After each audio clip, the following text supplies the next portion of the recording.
Ito po ang original na coil mula po dito sa i-upgrade natin na speaker guys. So ito napakaliit po niya.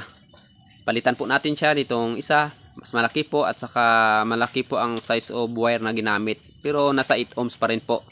Ngayon po ay i-align na po natin siya.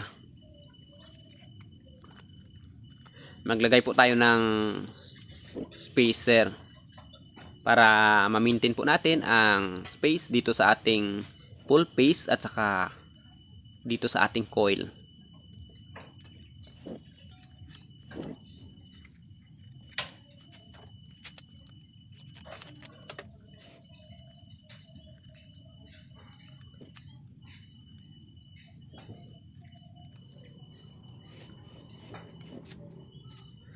Ngayon po ay isusunod na po natin itong kanyang spider.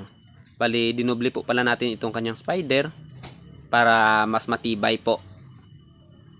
Before pala natin nilagay itong spider ay nakapaglagay na po pala tayo ng rugby.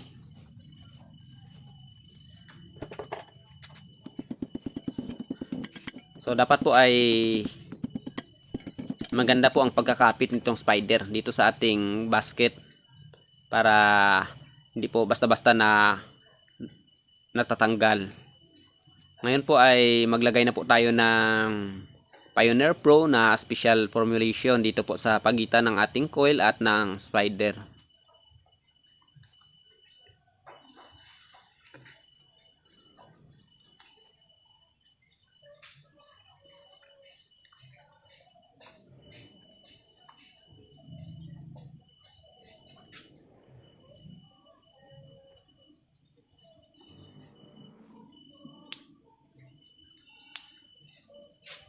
Bali, ang ini-upgrade po natin dito ay ang kanyang magnet at itong ating coil. Yan po ang ini-upgrade natin dito sa speaker guys.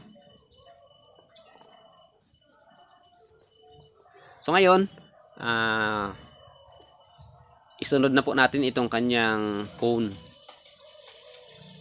So before natin ikabit itong cone ay maglagay tayo dito ng epoxy sa paligid ng kanyang butas.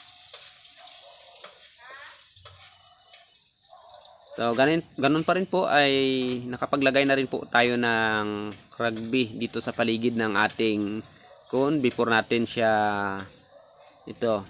kinabit. Kailangan po kasi ay nauuna po ang rugby para matagal na po siya na napapatuyo before po natin ikabit, para kapit na kapit po agad.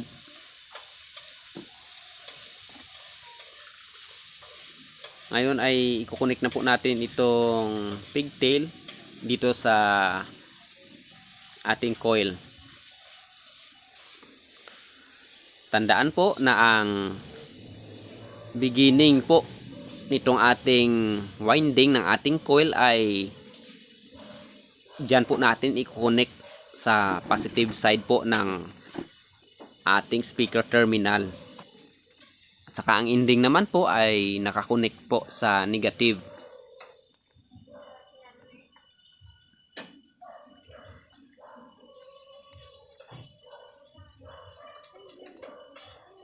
Isama na po natin siya sa paglagay po natin ng epoxy dito sa ating coil at sa ating cone.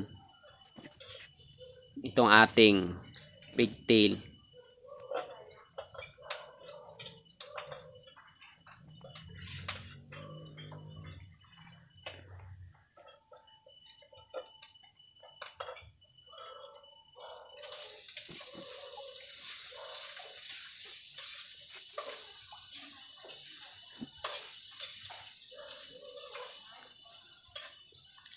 Napakatibay po nitong ating cone kasi po na-treatment na po natin ito.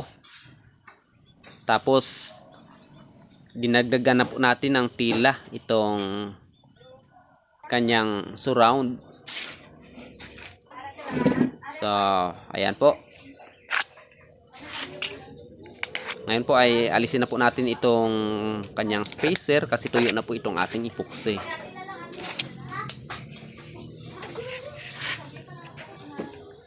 So ayan, dapat po ay walang sumasayad. So ayan, ang ganda po ng alignment. Wala pong sumasayad kahit konti. Tapos napakatigas po nitong ating kun.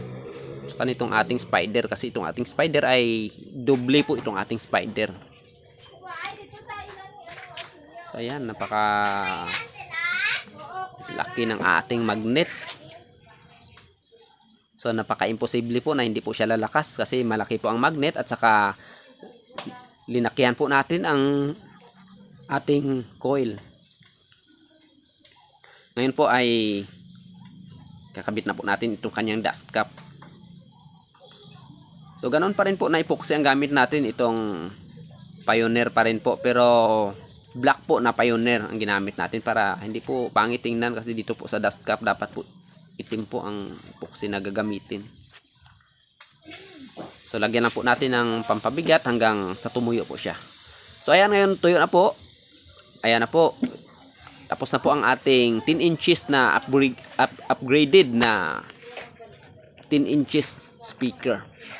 So ayan po, napakaganda. Napakatigas po nitong kanyang cone. Tigas po na itulak. Pero walang sumasayad.